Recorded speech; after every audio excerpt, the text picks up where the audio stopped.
Hi folks, my name is Nastya Garadilova and this is part of the onboarding training series for Enough is Enough programs. In this webinar, I'm going to be talking about strategic programming. Now this is really important, particularly as we're no longer in the first grant cycle, and we're really encouraging Enough is Enough programs to increasingly think critically about assessing the specific needs of each individual campus partner and making a plan to address them. It's critical to have regular conversations about where your Enough is Enough programming is going, both in terms of primary prevention and in terms of any direct services work you're doing. So in this webinar, we're going to talk through some campus needs assessment and annual review strategies to help you make sure your programming is responding to emerging needs rather than just going on autopilot. So despite the fact that sometimes in your campus partnerships, the power dynamics may not necessarily be in your favor, it is still, for the most part, going to be up to you as the Enough is Enough provider to assess how each campus is doing, identify any gaps, and propose next steps. If you think about Title IX coordinators as often the main gatekeepers, they have a lot of responsibilities. They're responsible for the school's compliance with the federal Title IX statute. They're oftentimes responsible for prevention programming, especially onboarding trainings as well. They're also, of course, responsible for managing any caseloads of Title IX cases. So there's a lot going on. Sometimes coming to a Title IX coordinator and saying, here are all the things that I can do, what do you want? Might not actually be the best strategy. Now, I do know that I've suggested creating a menu of services to indicate some different options for different targeted trainings for audiences throughout the campus population in another webinar. And I still think that's a good idea so that you can continue expanding the horizons of the folks that you're meeting with and the stakeholders that you're working with about what options are available for trainings beyond the usual SB 101 or Consent 101. However, what I would suggest is to undertake needs assessments either by yourself if your campus partner isn't responsive, or ideally with your campus partner, and then you can come and direct what you think is going to be most useful for this particular campus partner this semester or this year, and pull that out from the menu of services. I'm going to start by talking about the socioecological model of prevention a little bit, just to make sure that everyone is familiar, but I'm not going to spend too much time on it. If you are not, definitely go to the CDC website and try and get a little bit more of a firm grasp, as I want us to be moving towards more community level strategies in Enough is Enough work. And it's important for you to understand exactly what that means so that you can kind of pitch towards this horizon. So we know that prevention requires understanding the factors that influence violence, and that's really what the socioecological model tries to look at. So in terms of individual factors, that's, education, substance use, history of abuse, and a prevention response would be to promote behaviors and attitudes that prevent violence at the individual level. Relationship, of course, examines interpersonal dynamics. So a lot of the trainings that EAE providers are doing that promote healthy relationships, communications, group accountability, that would typically fall actually in the relationship strata in the socioecological model. And what we want to do is to try and institutionalize some of these efforts to make them more sustainable and more ingrained in the campus culture, because that's going to be pushing and promoting some of your work from that relationship level intervention to a community level intervention, which more impacts the social and the physical environment. So that's where we're talking about processes, that's where we're talking about policies, and this is a lot more sustainable in the long term as your prevention efforts go. Definitely check out the policy and community level strategies webinar as well, because I talk a little bit more in depth about how to move some of your efforts from the one-off training model into the community level.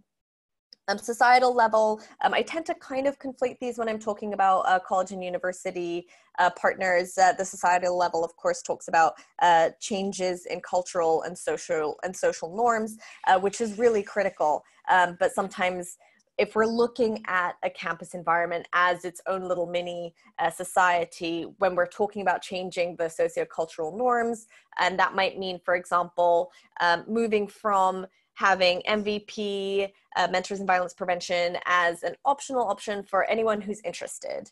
So that is a relationship level intervention. If you work with the campus administration to then talk about instituting MVP as a credit-bearing course, and I talk about that in one of the other webinars in terms of pros and cons, financial accessibility there as well. So check that out. That's going to be moving more towards the community level, because that's now part of the policy, that's now part of the process. If we're talking about then making MVP, for example, mandatory, I don't think we're there yet, but mandatory for all first-year students, that's even more moving towards changing those sociocultural norms on campus, which is where you want to be moving to make sure that if you're not there, there is still culture change work going on. So let's talk about campus needs assessments. And I want to mention really quick that this is different to the campus climate survey. It is really important to utilize any data you might receive in the campus climate survey and check that out on the website, make sure it's easily accessible. But when I'm talking about campus needs assessments, I'm really talking about you assessing each campus partner's readiness, capacity, and needs, and any gaps that there might be in their programming and in their response services, and identifying how you are best positioned to support them, or maybe even link them to other local resources. So the first step might actually be to assess your campus partner's readiness, capacity, knowledge, and bandwidth to successfully implement programming.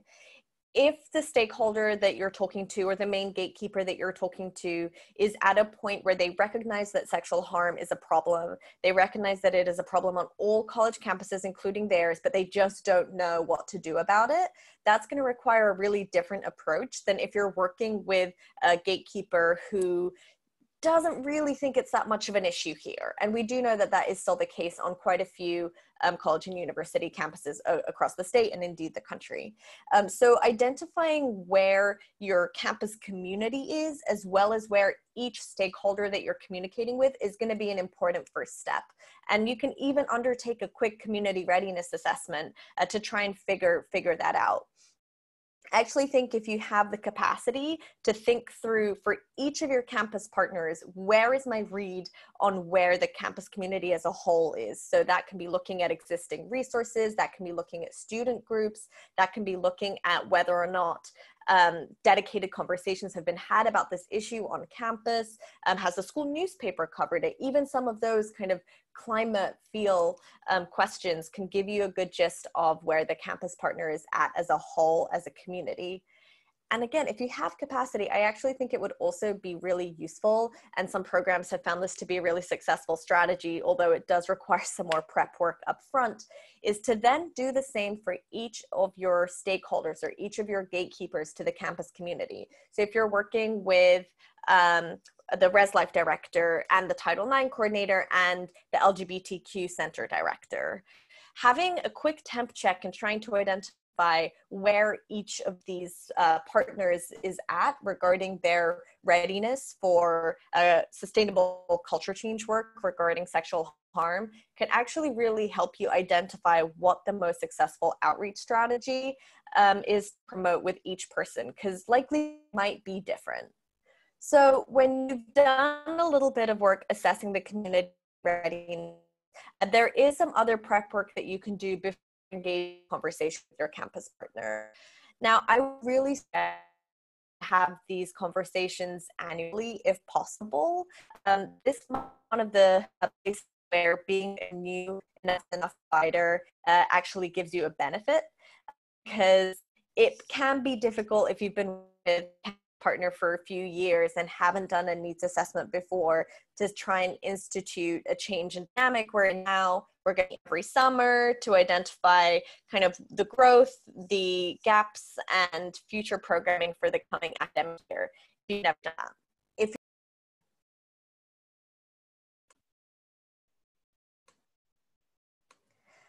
Okay, I'm sorry, my internet cut out, so hopefully I won't need to re-record what we just spoke about as we covered assessing community readiness, and now we're talking about prep work. So I'm gonna dive back in, and then hopefully in the recording, it'll be one fluid webinar. So back to prep work and some of the work that you can do before you meet with your campus partner. And again, I am suggesting where possible to try and have these meetings regularly. As needs change of the campus community, maybe the resources that are dedicated can change. And you want to be making sure that every single semester you're providing programming that is most useful and most relevant to where the partner is at. One strategy, if you're having trouble with communicating the importance of these types of conversations, can be to focus on the fact that oftentimes the campuses do have limited resources to dedicate to this issue. And I kind of talked about that in the Working with Colleges and Universities webinar, if you want to check that out as well. So highlighting the fact that there's so much to be done, and their resources and capacity is limited. So let's make sure we're not missing the mark, and let's make sure that we're not providing, for example, sending a lot of money, directing a lot of money towards improving the direct services when actually the students are pretty happy with the direct services options they have on campus. And it's really the prevention programming that is lacking. So that can be part of your arguments to try and support your campus partners with understanding exactly why it's important to undergo regular needs assessments. So back to some of the prep work that you can do beforehand. It's important, as we talked about in the Working with Colleges and Universities webinar, to really have a firm grasp on exactly where each of your campus partners is at, to understand any kind of student demographics. Are there a lot of commuter students? Do most of the students there work full-time? Is it a primarily residential campus? Are there a lot of international students on campus? It will give you a better idea about what type of campus spaces to partner with. Maybe you want to partner with the International Students Office if there's a large international student population. If you're working with a campus partner that has a lot of students who do work full-time and are in school part-time, then perhaps the best office for you to partner with is going to be the careers office or another office like that. So trying to be a little bit creative, again, about what gateholders what gatekeepers, and stakeholders you can be working with. It's also important for you to have a good gist on what existing campus resources there are. If there is already a sexual violence advocate on campus that is a confidential resource for students, then maybe setting up office hours with that particular campus partner might not be your best strategy at this moment in time if the needs are already being met. If they already have a preventionist on campus, again, thinking about how you can partner with them is going to be important. And of course, to take a look at the campus climate survey data will give you a good idea of what kinds of responses students are getting. So in terms of when you're talking with your campus partner, thinking through different collaboration opportunities is important. Y'all know that I'm a big fan of identifying multiple entry points into a campus community to try and reach more and more people. It can also be a good idea for you to not ask explicitly about this, but just to try and keep a temp check on whether or not the Title IX office seems to be, on the whole, trusted by the student community. Because if all your programming is through the Title IX office and you're hearing more and more from students that the Title IX office is not part of the institution that they typically trust, then maybe you want to think about reaching out to some other people so that you can have multiple entry points to the campus. Identifying if there's a coordinated community response team. Are there a lot of, is athletics have a big presence on the campus, other existing student groups? It can be a good idea to brainstorm with, if you're meeting with the Title IX coordinator, for example, with the Title IX coordinator about what faculty contacts you could employ to promote this programming and to try and integrate it into classroom settings a little bit more. And also identifying what types of relationships the college or university community has with off-campus resources. So if they have a local safe designated hospital that does sexual assault forensic exams nearby, are they connected with it? Are they connected with local law enforcement? Are they connected with OASIS? Are they connected with other EAE programs as well? That's important for you to know when you're starting to work or trying to work in a more ingrained fashion with a campus partner. Of course, thinking through different training opportunities is critical, and really similar to what I was just talking about regarding collaboration. Make sure that you're thinking about different entry points. And you can ask questions about, for example, in New York City, New York State, the mandatory sexual harassment trainings that all employees must go through. What is that looking like for faculty and staff? Is there a way that you can hop on? What are some of the mandatory trainings that they do anyways? And how can you try and make sexual harm and responding to sexual harm and understanding the spectrum of violence a more central part of those conversations? You know, are the campus police regularly trained? What does that look like? These are questions that you can be asking proactively to try and identify gaps and then propose your strategies for responding to them. And I do want to talk about policies and process as well, particularly as we're trying to encourage folks to move more and more into community level prevention work. But thinking through whether or not each campus partner has a robust set of Title IX and sexual harm response enough is enough protocols and policies. How often are their policies reviewed? What does the updating process look like? Have they ever done focus groups with different campus communities to identify what is working and what isn't? And then do they have proactive policies? And by this, I mean policies around cross complaints, policies around retaliation, set and clearly defined processes for how they respond to stalking on campus. Are there, do consensual faculty-student relationships exist on this campus? Is that permitted at all? This can be particularly important when you're looking at schools with a lot of grad students.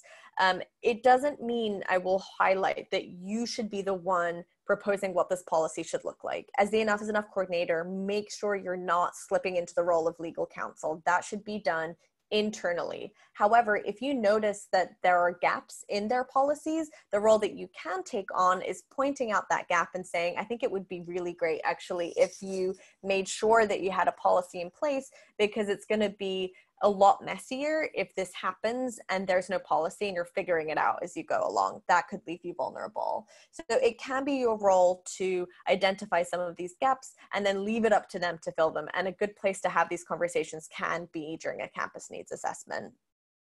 There's a lot more information in the Enough is Enough Campus Needs Assessment tool, the best practices part 2 tool that is on the training and TA website. So definitely check that out. It walks you through a lot of different options that you can have and some kind of behind the scenes thinking for implications of some of the questions you might be asking and why it might be important to ask certain things of your campus partners. So connected with the campus needs assessment are annual reviews. And I actually think that you can combine these two really successfully so that you're looking at the year you've just had, if you do them in the summer, for example, and then also doing a simultaneous mini reassessment for the coming year as well. I propose calling them annual reviews rather than kind of end of year reviews or something like that, to give that sense that you are intending for this to be an ongoing conversation, and that is part of the expectations moving forward as well.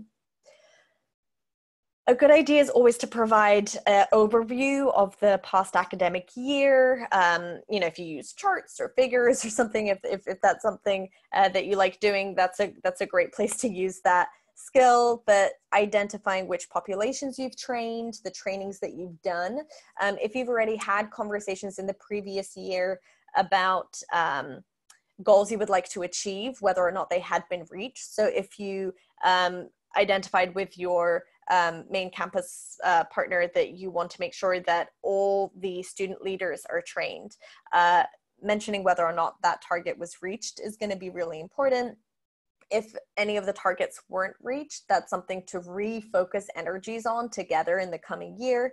And it's always a good idea to offer some helpful feedback from evaluations as well. And I'm going to talk in a minute about how you can really use this to your advantage and make sure that you're engaging with your evaluation strategically rather than kind of for me, sometimes they're that part that I don't always think about until I remember that I need to evaluate the training that I'm doing and want to make sure that I'm really hitting the marks that I'm trying to hit. But there are some creative ways you can use evaluations for trainings and also for direct services and systems advocacy.